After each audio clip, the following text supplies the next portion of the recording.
Donc en fait, ils peuvent dire ce qu'ils veulent, on s'en fout au final.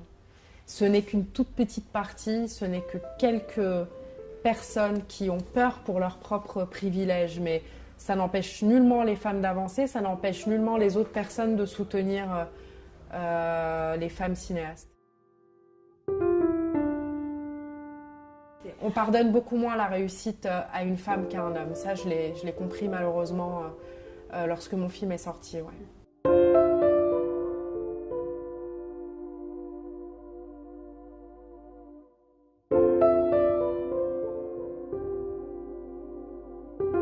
Là où on m'a renvoyée à mon genre, où j'ai senti que j'étais renvoyée à mon genre, c'est plutôt quand le film est sorti, qu'il a eu beaucoup de succès, qu'il a eu un prix à Cannes, qu'on a fait beaucoup d'entrées, que le film a parcouru le monde et que du coup j'ai pu sentir certaines attaques, mais toujours de la part d'hommes déjà installés, très vieux et qui n'ont pas forcément envie qu'une jeune femme vienne bousculer les choses qui sont déjà préétablies.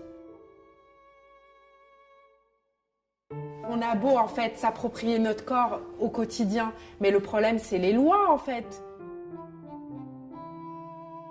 Mais quand ça sera vrai, mais ça sera vrai quand probablement ceux qui tiennent le système juridique, qui sont principalement des vieux hommes bourgeois,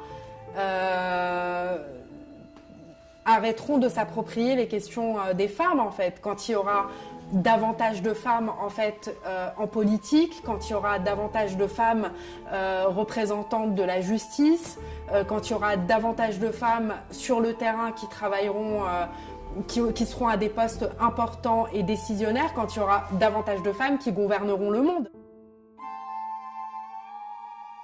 C'est un des points du film en fait, c'est que je raconte par ça le fait que qu'un homme soit la grande victime du film. Pour moi, c'est un moyen de dire que, en fait, une société patriarcale est dysfonctionnelle, qu'elle ne profite à personne, qu'elle n'offre pas de bonheur aux individus et que donc, en fait, les hommes devraient se sentir davantage concernés par les questions du patriarcat.